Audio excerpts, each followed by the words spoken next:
Thank you for being here, everyone. I really appreciate it. I apologize for my kind of informal attire. Unlike some of the students here are all dressed up. This is a good and bad thing that I'm dressed this way, though, because this is actually the last official event that's going to take place in this STEM Center, because we are going to be closing the doors and locking them on Friday, and they're going to be renovating this building, the whole building. And that's kind of a bad thing, because it, unfortunately we lose this wonderful space. But the good news is that we are going to be renovating it to get even more space, because we've done such a wonderful job. And when I say we, I really mean the students and the staff and the faculty and the administration here in trying to garnish money to try to get our Native Hawaiian program, our STEM program, and bring it all together, that the state has realized that we're doing some wonderful things and we're making a difference.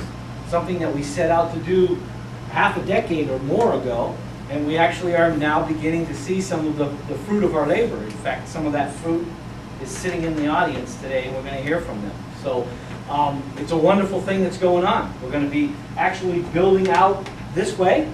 The corridors that you see that are wrapped around the building, they're going away. We're going to put new labs.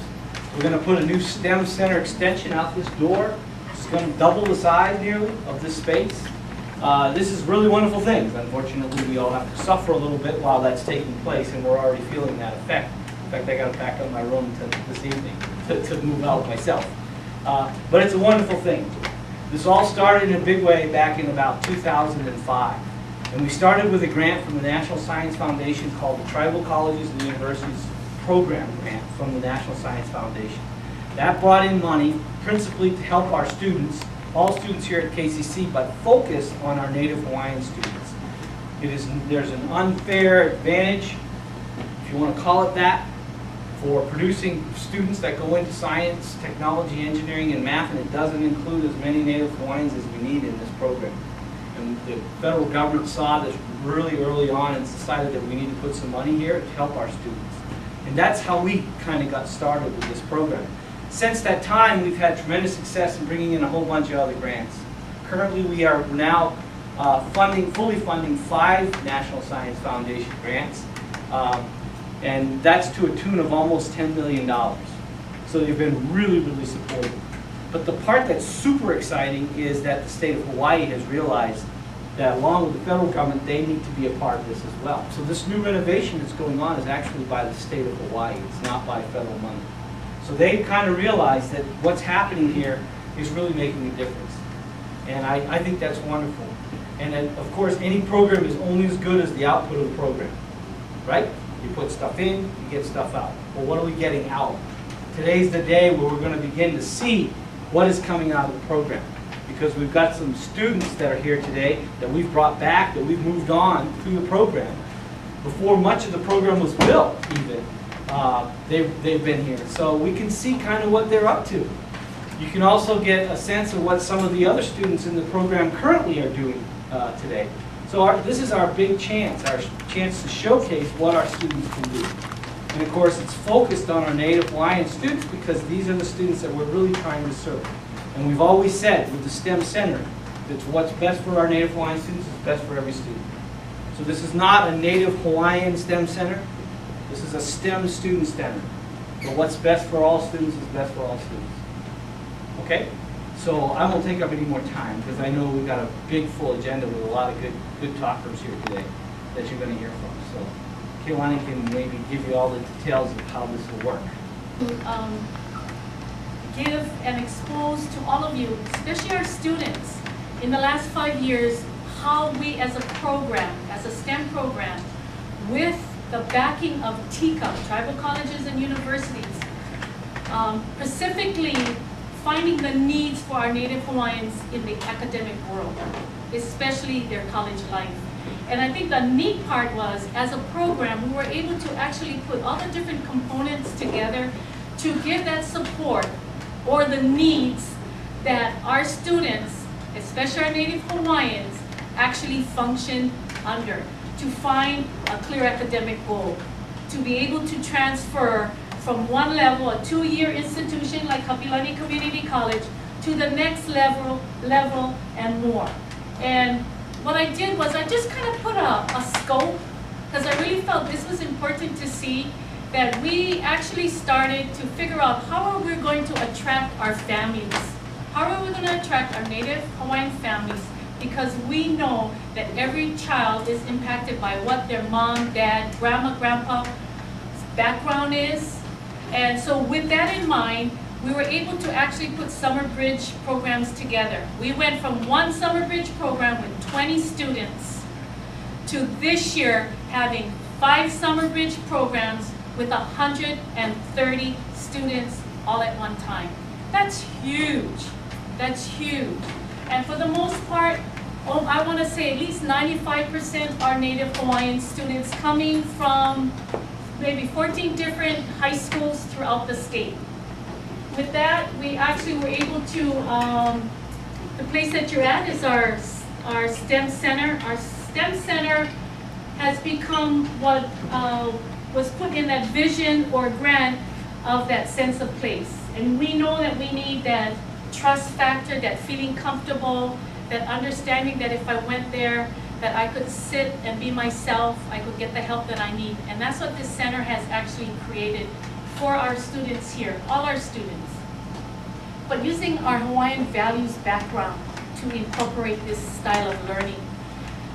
With that, we've been able to hire, like this semester, we hired like 55 students, paid hiring positions, whether it's a student kapo'o, Alakai Plus, a research student, a peer mentor, whatever it may be, these students are here to support the students who are in the STEM fields. So you're talking chemistry, math, your biology, the courses that are somewhat challenging for our students, and they do get that help. And of course, today is one of our pa'inas. What we created was how are we going to bring our students together so that they know that we still care about them even if we don't see them in a week.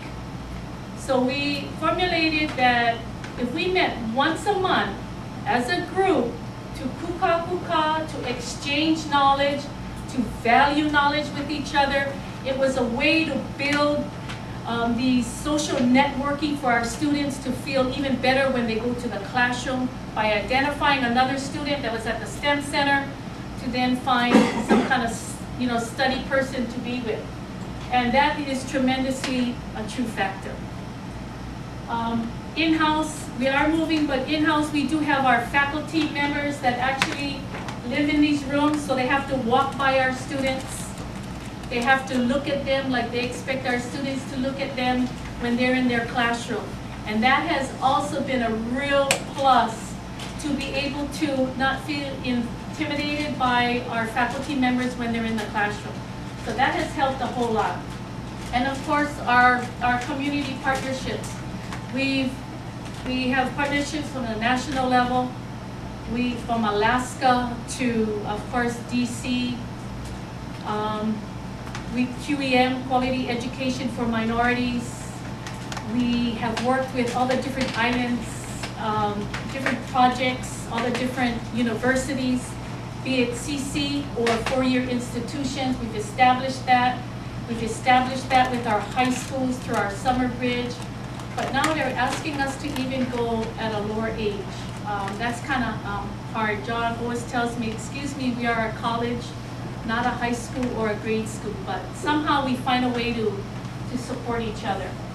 And then of course our internships and research. What we have found is that most of our Native Hawaiians especially have a hard time to do research during a semester. But if we give them that opportunity to do an internship through the summer where they have no courses that they have to be responsible for, and they don't have to work, and this internship supplies a skill building effort and also supports a financial need. And that has worked tremendously. And that I can say for at least 2 of these students that are going to speak today. That was a huge effort. In fact, one I had to pull his ears, force him to fill out forms, and before you know it, he's just gone over and beyond. And also scholarships. We know that our kids have to help family. Everybody has to help in some way or another, or be able to put gas in their own car. So how do they do that to support their native home base? And now we're able to actually give out STEM scholarships. This year we'll be giving out 20 scholarships to STEM students worth up to $3,600, basically full tuition. So that's really exciting for us. We do have an ASNS degree. It's a 2-year degree in Associates in Science and Natural Science, focus in life science and physical science. You kids know you gotta start figuring out what you're gonna do. This provides for that, have a direction. And then the next step is the transfer process. So we track our students until they've done with their bachelor's or better. So I require them to try to call me at least once a month so that I don't have to hunt them down. So they actually somehow or another hunt me down. So it works really well. The nice part is, I think I'm gonna have to put just one more lifeline in there, and that is the lifeline of graduate level. Because what's happening for our STEM students here, our teacup students, is that now they're starting to enter even a higher level of education, and that is graduate school. And then hopefully I'll be excited to put another lifeline, and that would be the PhD level. So things are moving quickly, and we got about maybe 25 students here. So they all know graduate level and possibly PhD, yeah, in STEM fields. Then come back and work for me. Come back and work, okay? You can work for me. Deal. Go ahead. And I always, I want to feature this only because for many of our people, they don't see science and culture one and the same. Whether it's culturally or scientifically. The science people says, no, culture isn't science, and the cultural people says, no, science isn't culture. Well, you know what? I truly feel different. I really believe that we're basically one and the same, and I think just having navigating done today in this day and age, in the 21st century, it has proven that as a fact. And so is it in our volcano as well.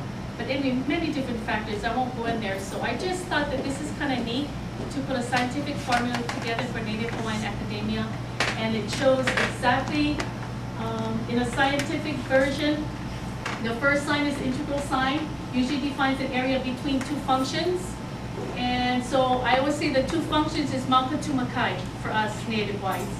And then H2O, we all know what H2O is. We can't live without it. Well, Hawaiians believe the Vai there was no way that anyone would ever exist in Hawaii today if it didn't have the lavish waters that we have. And we all also know that every king and queen knew exactly where those waters were. So that's part of that equation. ATN, atmosphere, we know how, we always talk about the breath of life. Air is also needed as well. And I wanted to find ways, how do we continue to give our Native Hawaiians energy to steadfast in the college world and finish what they start and not give up, because that's always a challenge for all of us. And we came up with Ikehu, and we know that E is energy. And then of course we have our loop symbol, which means infinity. So we can do anything we want to do if we just keep in line and take in that breath of life and know why you're doing it and having that purpose. Anyway, and I had a science teacher put her in and I put my in together. We actually worked together on this. I feel really pretty cool with that. They're accepting our culturalism. And then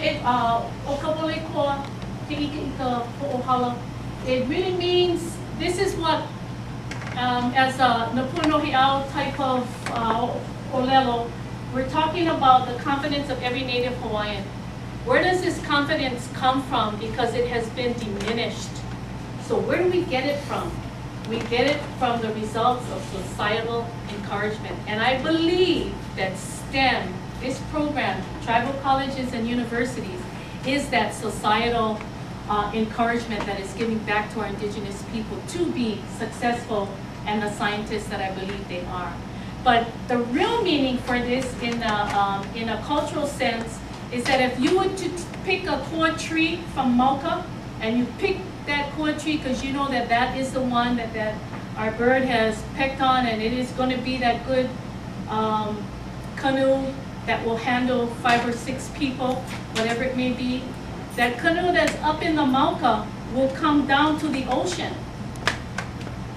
It doesn't necessarily stay up in that Mauka. It comes down to the ocean to be used.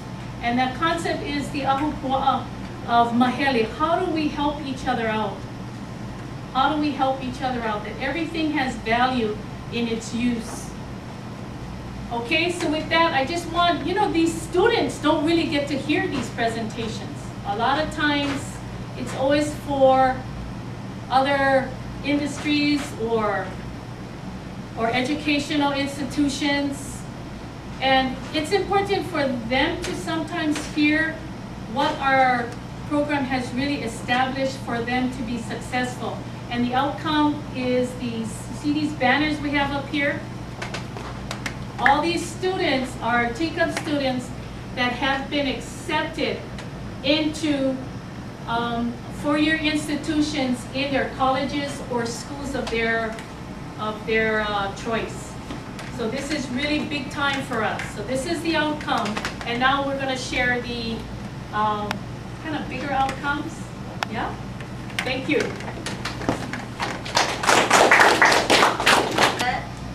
He's a Kamehameha graduate, class of 2005, and he entered the STEM program in 2008, and is currently at UH Hilo studying marine science. Yeah. Hello, my kako. Hello, Aino. Kuya nui Rosette Koinoa. No Maui mai au. Kia manawa ke aho ne au e pili ana ka mahona Hawaii. Ke somariki ana. Mahilo. My name is Nigel Rosette. I'm from Maui, from Akawa country. Right now I'm studying kind of marine resource management from a Hawaiian perspective. And my Hilo, little background about myself. I went to Kamehameha, graduated 05 with jazz. I used to go Hawaiian immersion when I was little. Went to Kamehameha in 7th grade, got out 05. Went to Manoa 1 year, moved back home to Maui, went to MCC for 2 years, spent time with my family and stuff, and then came back here to KCC for 1 year, and that's where I met Kapiolani, and everything kind of took off from there. So this first, I just want to mahalo everybody who made this possible. Kukuna, the people who came before us, and the people who are here now, and the people who are to come. A lot of these people has put a lot of time into the stuff that I've been doing, and just so thankful, and just Kapiolani, thank you so much. But mahalo.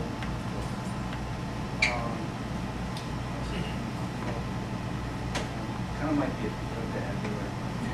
This can be kind of conversational,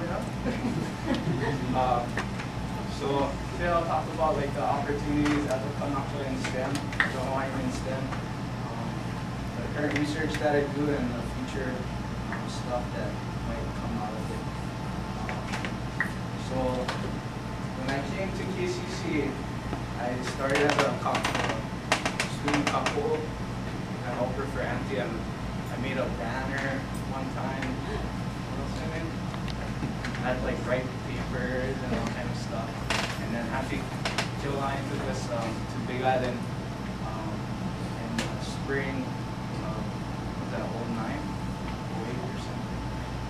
kind of Hawaii and Holo did around Big Island. We got to listen to Auntie Kua talk about Papakumaka Walu, kind of a Hawaiian way of thinking. We got to go to the Heiau, Kukola. We did some work on Ke'eku, the Heiau in front of Ke'au. So that was kind of a turning point, and being on the Big Island, I seen kind of all these different things that you could kind of study or just learn. There's so much stuff to learn, and we hooked up at UH and kind of ran around. And before that, before we went over there, Auntie Kapiolani told me that I gotta apply for this internship. It's called Pipes. It's a summer internship. And before I'd see it like the past 2 years, and I knew it'd be cool and I knew it'd be fun, but I just kind of didn't get to it. So I think Auntie might be talking about me where she forced me to kind of go to Big Island. So I kind of went all in and I shook my truck. I kind of knew that I was gonna stay Big Island and probably finish up at Uichiro. So I hooked up with Misaki Takabayashi, coral geneticist and coral researcher in the Big Island, and kind of started doing all this stuff. So koa, coral, and from a Hawaiian perspective, in the Kumu coral is one of the first organisms made. So it's kind of cool how that kind of put my academic journey into perspective, where that's, as a Hawaiian, it's your backbone and where you come from, and kind of what everything branches off from. So not only to people but to marine ecosystems, the coral is the most important functioning system. So rightfully, it is good to kind of study that, keep going with that. So that was the first wetsuit I got, and I kind of have to work for the next one. So that first summer in Pipes, we did a characterization of these coral diseases. This is a disease right here, we call it growth anomalies. And so that first summer, we take pictures up real close to the coral. And me and my friend John Burns, we took pictures of every single colony at Wildfire. So there's like 1,048 and 48 colonies that we had pictures of. And we digitized 1 centimeter squares and just count each polyp and each little tuberculate, these little bumps. And we kind of came up with these classes of the disease. So there's like a type A and a type B. And we kind of kept going into the different factors that could be causing these. So we set up these water flow placards, and just like a chalk. And it's pretty funny because I had like a ice cube tray, and I was mixing like drywall stuff and had like lead weights, and we'd throw them out and come back the next day. But the first set was that first tsunami that came. So those kind of, we didn't get them all back. So we had to keep doing it over and over. So this is some of what Pipes started me with was coral. And so now I'm a scientific diver, CPR, first aid, rescue diver. This is all through Uchiwa, so there's a lot of opportunities that Pipes really another thing that I was able to do is go to Alaska. My first year in Uchiwa, there was a whale conference. We got to spend some time in a hatchery, kind of learn how they produce salmon and how they grow up the fry and put it back in the ocean and the salmon comes back and all this stuff. So it's cool to learn and see how those natives, these are Tlingit natives in Sitka, Alaska. And these are like high school kids, and they're showing us their like Maka-Iki games, and we're sharing our chant really good and teach them how to sew ladies and whatnot. So that sharing is really important, and I think it helps you learn and broaden, learn more. I like this taco. I didn't expect to see taco here. So again, out of that internship, I got the chance to present at the Hawaii Conservation Conference here in Honolulu. They have it every summer, and I got to present our coral disease work, and we also did a class called Kulula, a Hawaiian resource management class that Misaki kind of produced, and it was how can you incorporate Western science with indigenous, or in our case Hawaiian. So we presented our projects there as well, and this is kind of the group that came out of it. We had the we were really lucky, and a lot of funding and a lot of work sent us up to Midway. We got to go to Iemanu, Kapiolani also. It's another Hawaiian name. But we started this nonprofit called KPCC Protect Papanomo Kuakea Ohana, and we just want to instill a Hawaiian presence in the Northwest, however we can. If it means having a pool of researchers, which a lot of us are, cultural research, low-level stories, interviews, all that kind of stuff. So,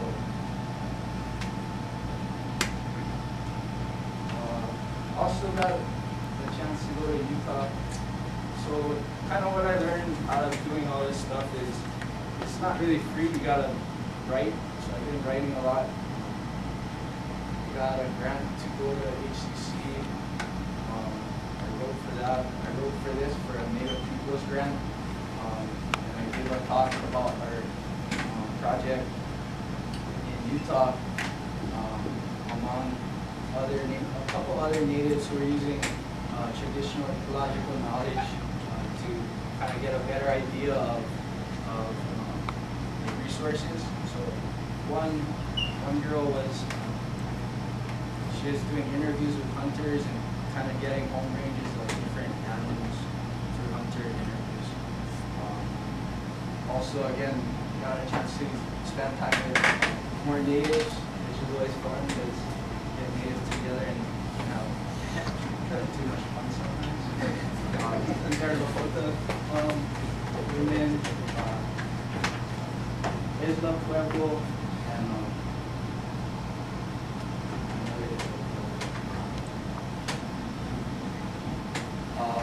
so again, South Pacific, even more so, we should kind of be broadening our horizons and kind of getting out more. There's opportunities for Ike out to our brothers and cousins down. Kind of had too many opportunities lately, so it's not really my style, just talking about myself, but I got a chance to go to Saipan, and this is all through school. This is all through our kupuna's Ike and our kupuna's knowledge that, hey, after a while I'm like, why am I so lucky to, why am I going all these places? But the good thing about it is our kupuna, like, you're smart.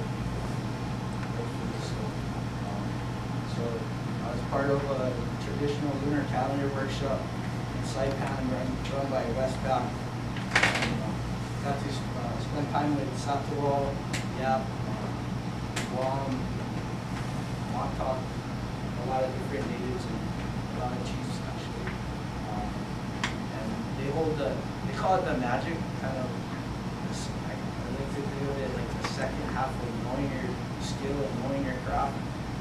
They call it magic, where you just trust it so much and you know so much that it kind of comes natural. But again, self-specific. Just follow the Mo'okua'au and your genealogy, and you saw it. You got your setup. And Aotearoa, we just came back from Aotearoa. That was the first one.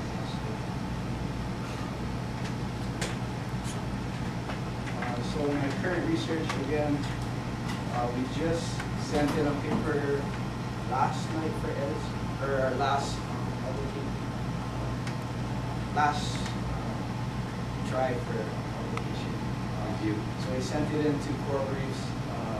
It's our third time, and it's called Morphology, Severity, and Distribution of Growth Anomalies in Coral on Tipper Capitata at Wild Pie, Hawaii. And a second author behind John Burns and Isaki Kapiolani. So a lot of opportunities. It all started with pipes and it started with KCC. And what I really like to do now is I like to dive and I like to fish. And my Google project is the one that I'm trying to run with. Is kind of trying to use Mamini and trying to see if we can use the moon like our ancestors did as a management tool for resources, or even more so, can we use the stars and see if that would trigger a little behavior. So the purpose of this study was to know where to find fish, better enforce papu, and correlate celestial activity with fish activity. I did this project with my friend Kapiolani Community College. He's from Hawaii as well. He actually went to Waterloo. This was the project that brought us up to. A little more on this project. So we just go into the water, count fish on certain tides, and see if we can kind of identify key spawning activity. Are they schooling? Are they by themselves? What are they doing? Based on what our ancestors used was celestial lights like the sun.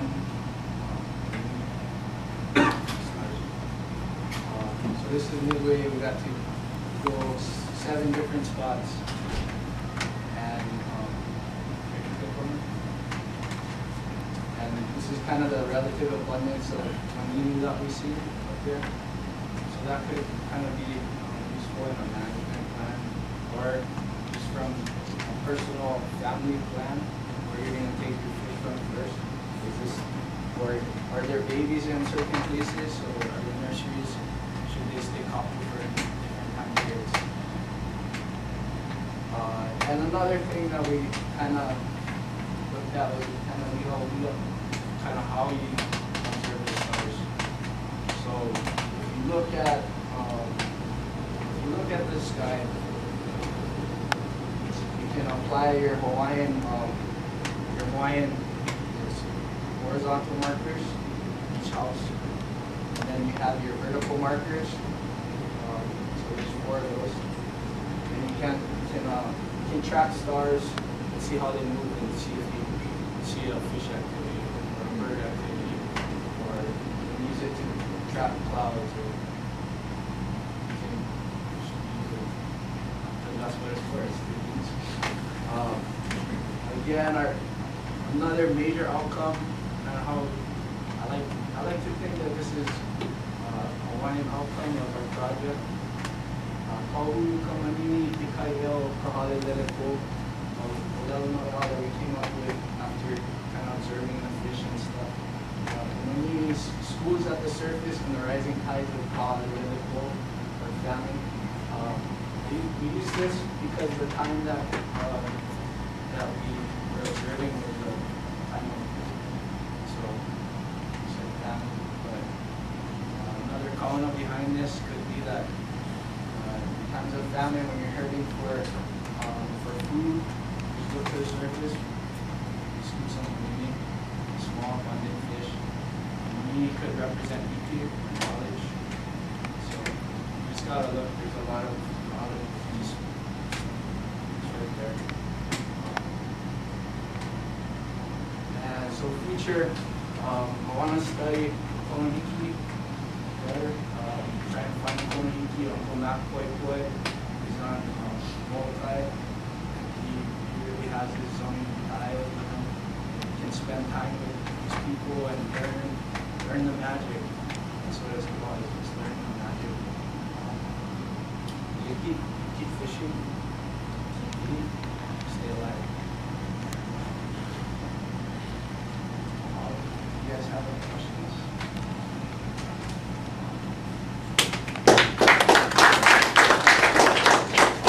All these projects you started them up, most of them you started them up by yourself. Yeah. You and your friend. Yeah. It's like, so that, the core one I kind of jumped on that summer and kind of just volunteered for anything. For a little while I was like, I was the flashlight guy on the beach do night dives. So I just hold the flashlight and wait for them to come in. And then eventually to do all the dives. So, you come up with your own idea like, oh, how come there's more disease over here?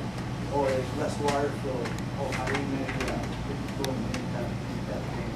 So that was actually what I made those placards, got them all. It's hard to find.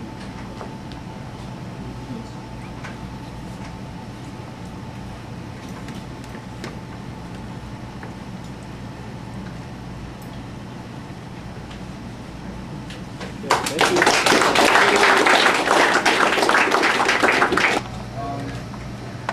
So, Nigel, you pretty much hit every point that you need to make in order to be successful in science.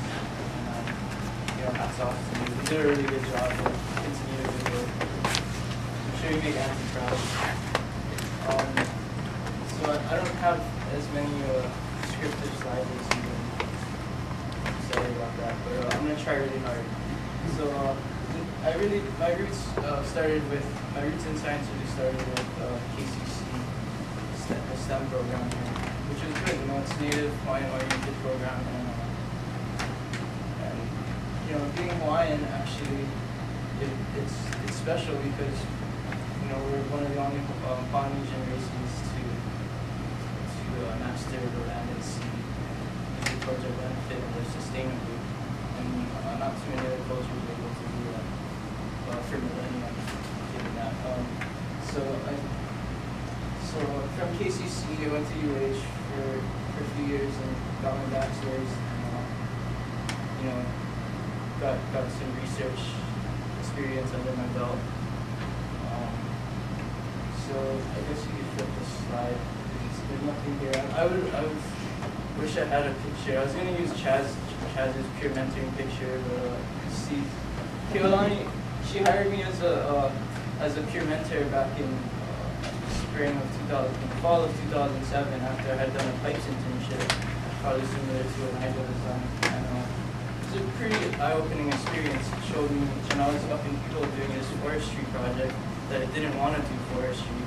So it's important to try as many different things as possible so you know what you don't want to do. The last thing you want to do is go to school for several years and not have any experience, and then when you finally hit the job market, you don't like your job, that's no good. So you gotta put your foot in the door now, and the pay might not be good or whatever, but at least you're getting hands-on. So eventually I got hooked up with this really good job. I went to this EPSCOR conference in that same fall of 2007 with John and Kapiolani, and I met this woman who told me, oh, you wanna be an oceanographer? I was like, oh yeah, what's that all about? I had no idea.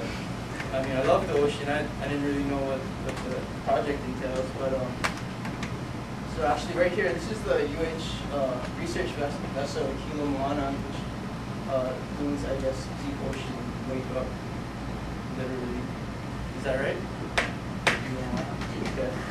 I'm just trying to recall. It's been like several years since I did any type of here, but so periodically throughout the year I go out to sea on this ship here, and it's good research experience. I love the ocean, and I feel like it's my kuleana to kind of take care of what the planet is, and I won't go into the really complex biochemistry here. I mean, I'm going to get into it somewhat, but not in too great detail, but that's later on. So this is the ship, and that's where we go to 100 kilometers straight north of Oahu, or 60 miles, is Station Aloha. Aloha is the acronym for a long-term oligotrophic habitat assessment. So the spot chosen out in the middle of the ocean because it's there's not too much nutrients, not too much productivity, which defines an oligotrophic environment to nutrients. So it's pretty stable out there, and we do monthly time series experiments. Measure a whole bunch of biological, chemical, and physical parameters. As many things as we can measure, about 10 times throughout the year. We've done that consistently since 1988, which is the longest time series study in the world. So I've been part of that program since 2008. This is just the sunset at Thurin. It's really peaceful out there. I love being out there, like I said. Gives me a lot of time to reflect. I mean, you know, we spend a lot of time in the classroom doing all this studying and all this type of thing, and you don't really see the application or like the broader, the real reason why we're actually doing stuff. Sometimes, you know, you're looking at a book. It's kind of hard to see why am I doing this? It sucks, you know. It's not that interesting. But then when you go out there, it's like, oh yeah, this is why, yeah. And then, so it's good. I love being out there. So hit this slide again. So this is one of the main pound for pound. This is the most valuable instrument in oceanography. It's called a CTD, or depth. It measures conductivity, temperature, and depth. Conductivity is another. It's a more elaborate way to say salinity, and salinity changes with depth, which helps. I mean, it changes the physics of seawater. Temperature is also important. Also affects the physical characteristics of seawater, and depth for obvious reasons. And each one of these bottles here is called a Niskin, and it opens at whatever depth you want it to in the ocean to collect seawater samples. You know, a lot of things I study are micro scale, so below the visible spectrum, you can't really see them because they're too small for you to look at with your naked eye, barely even with the microscope, more often than not. So that's me sampling from the Rosette. I think this was like a couple of years ago or something. I'm just collecting water out of it, and one of the guys took a picture or something. Okay, he can change this slide. And this is actually, I was on the top deck, and as you can see my enthusiasm, I was pretty stoked because I was out of school, and I was like, okay, I'm working now, I'm making some actual money, so I didn't have to worry about school. This is after I got my bachelor's, and carefree. Now I'm in grad school, so I'm back through the fire again. It makes total sense. And, what I'm doing there is an incubation type experiment where I collected seawater, and I'm measuring the effects of ocean acidification by increasing carbon dioxide levels. I don't know how many of you are really familiar with carbon in chemistry, but if you put CO2 and H2O, it instantly solubilizes and causes water to be slightly acidic. You create carbonic acid. So I'm seeing the effects of ocean acidification on nitrogen fixation, and it's a little up in the air as to how sensitive the reaction is. I mean, we're doing a whole host of different tests, molecular as well as like C14 radioisotope type of measurements. Okay, so here's a schematic of the nitrogen cycle in the environment. It actually takes place on terrestrial ecosystems as well. So it's complicated. In order to grasp this, you're gonna have to spend some time. I'm not gonna go into too much detail, but there's 8 different redox states of nitrogen, and so it can be present in a lot of different species of nitrogen, and they all transform. Sometimes spontaneously, abiotically, or more often than not, it's what? Oh, you waving at me? Okay, so most of the times, microorganisms mediate the nitrogen transformations in the environment. So each one of those arrows represents a different enzyme coded for by different protein, which is inside of a different microorganism. It's incredibly complicated, spatially and temporally, spatially and like separated through time. These reactions are taking place, and it's a class in its own. Like it requires a lot deeper, too much time for now. Okay, so, but you need nitrogen in order to need nitrogen for life. For instance, like a functional group, amine is NH2, and that's in everything here. Your amino acids, nucleic acids, which compose us. So you can't have carbon without nitrogen. So what I study is nitrogen.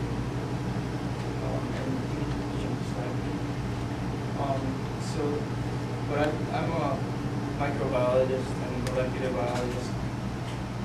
We need tools to look at microbes, and it's hard to look at something under a microscope when they all look the same.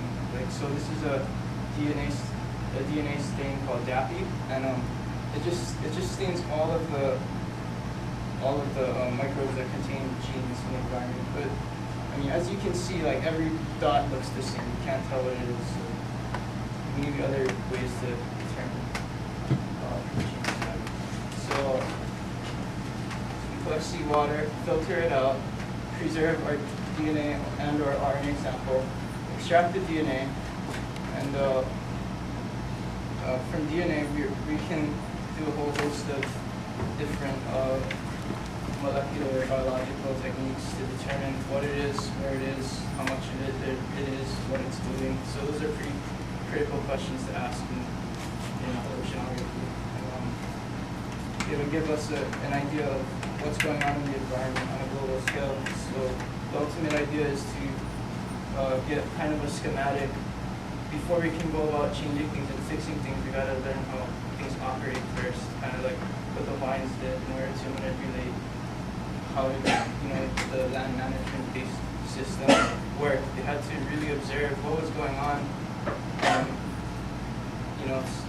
They didn't rush into things. They took their time and looked.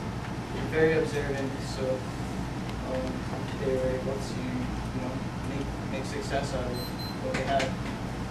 So in this case, DNA is transcribed to RNA and is translated to proteins, which mediate biogeochemistry. So this is a chart of increasing carbon dioxide levels. So how many of you are familiar with this? I guess majority of you guys know what's going on. It's fossil fuel burning, increased CO2. Yeah, pretty familiar. So it's kind of scary because we're at this really high level of carbon dioxide. I think it's about 390 parts per million volume now. And my research is gonna try to offset that.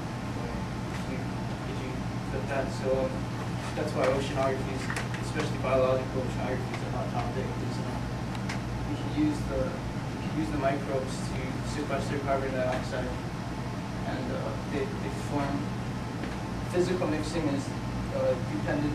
The growth of these organisms is dependent on the types of nitrogen compounds available, and when the CO2 mixes rapidly with seawater by that reaction I mentioned earlier, the microbes take it up and they aggregate, and fish eat them and shit out the stuff, and it goes down to the seafloor, and then all the organic matter goes down. So you're sequestering carbon dioxide. It's called the biological carbon pump.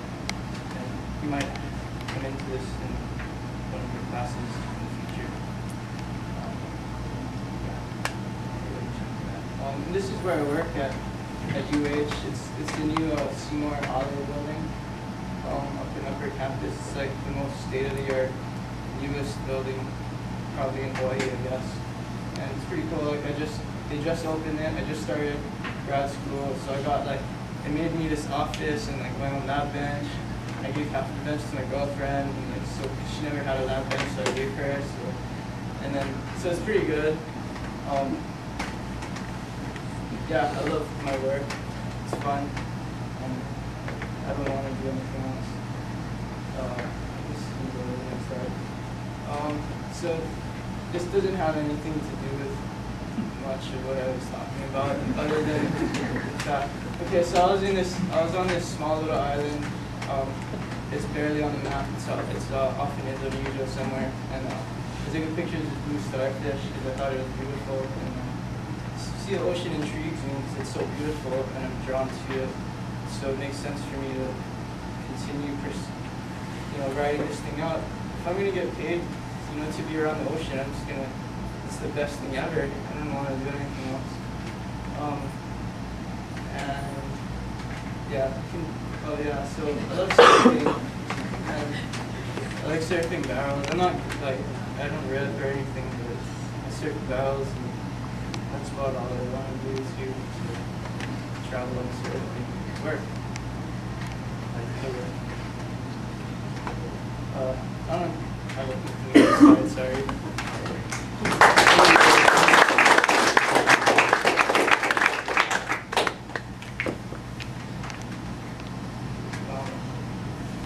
Questions, anybody? It can be any time. Okay, go ahead. Write lottery reports. I should be writing a lottery. Good question. Good answer to that. I don't write as much as Nigel. I mean, he's really like a model student in my eyes. He looks like he's doing like everything right. I've just been making it, Try to go surfing as often as possible.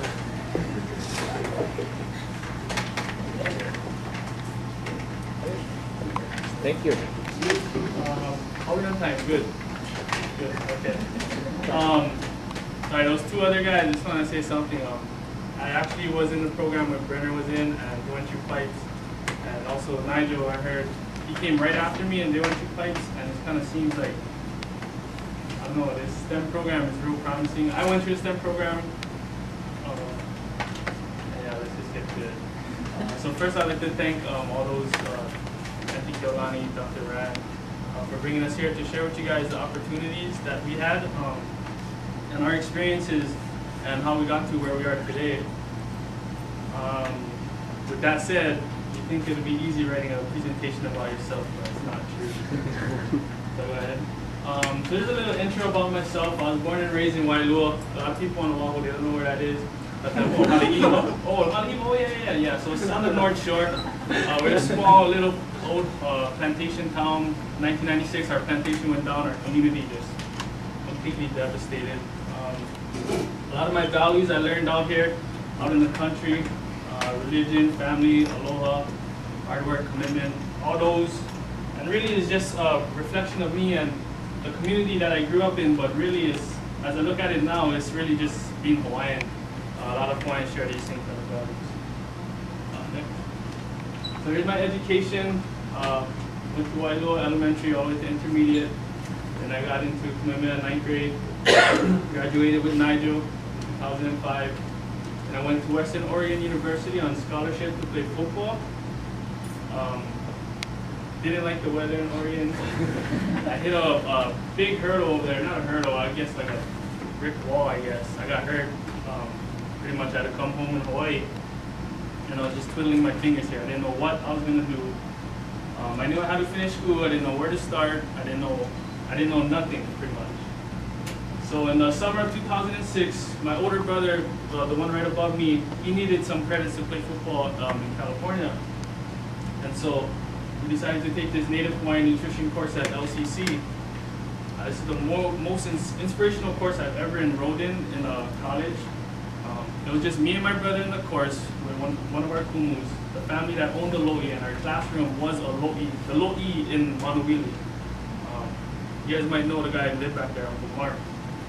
But so I just want to share a story how this was inspirational to me.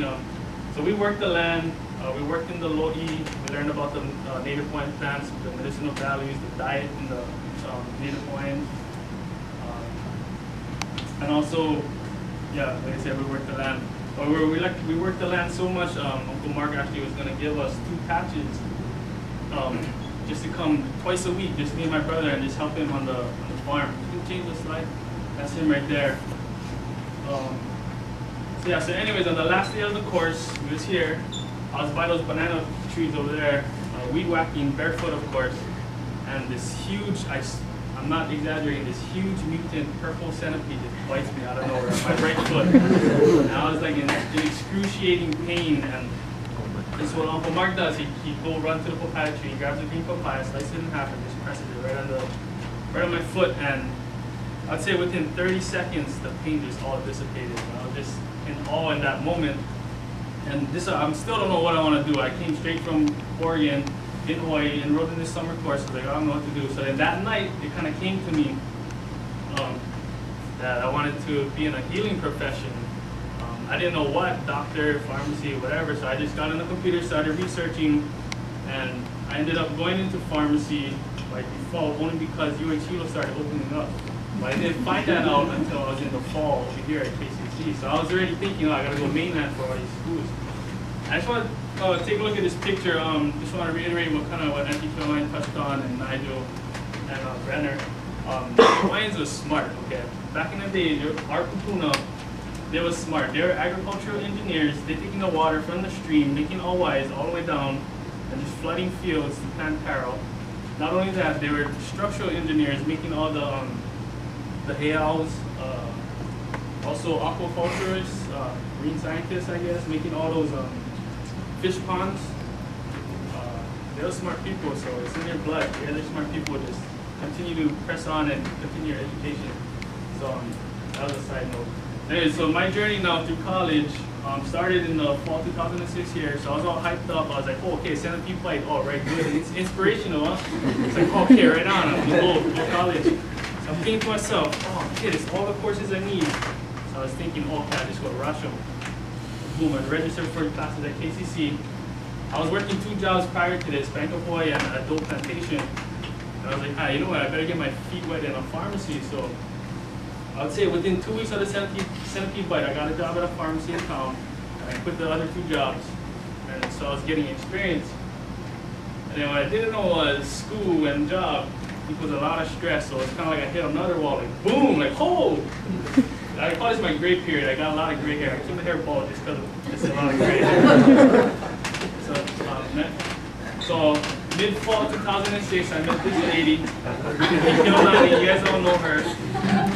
Also Dr. Rand. So I was actually with Cody. We was over here. He was bringing me in and said, oh, we'll see Waikoloa's mom. I was like, oh, what's going on? I don't know. So I met Auntie Kapiolani. He said, hey, you, brother, come here. Come to my office. Oh, so pretty soon I'm in her office filling out forms. Oh, what's going on? You want to sign up for a STEM program? I'm over there, boom, boom, filling out forms. Next thing you know, I'm in pharmacy. Nah, it wasn't that simple. It seemed like it was that simple. Honestly, this program, I'm telling you guys, stick with it. Stick with the program. Use the resources, and just get guidance. This program will help you. Next slide, please. So, what has it done for me? Spring 2007. So that was the fall, the first fall after the summer of my centipede bite. The next spring, I got a job here. I think Kapiolani set me up with a peer mentor job. What that done for me was it allowed me to cut my hours at the pharmacy. I only wanted to work in the pharmacy for the experience. Well, I needed money for school too, but since I got the job as a mentor, it kind of supported me and allowed me to pay for my school, my gas that I driving all the way from Wailua. My days were like waking up 4:30 in the morning, driving to school, sleep in a parking lot, wait for my 8 o'clock class, go to my class, after classes, go to work, and then 9:30 I'm home.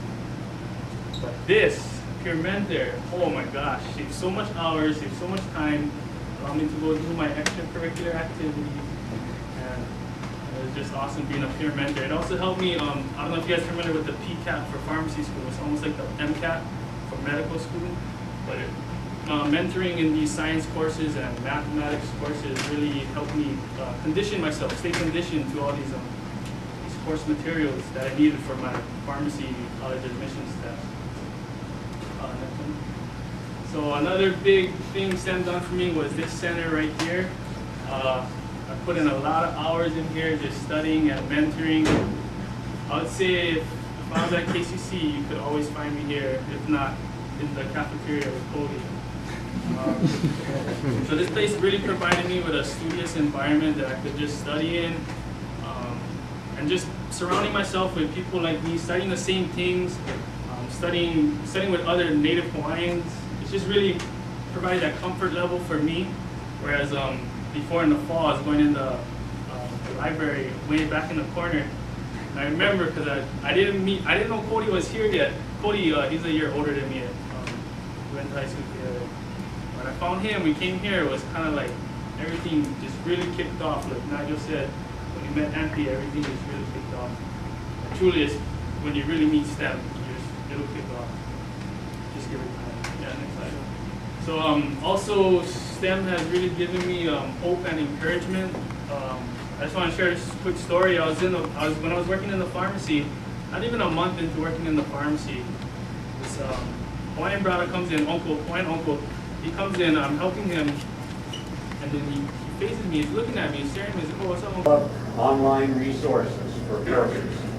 And so I've been doing that for quite a while in anatomy and physiology.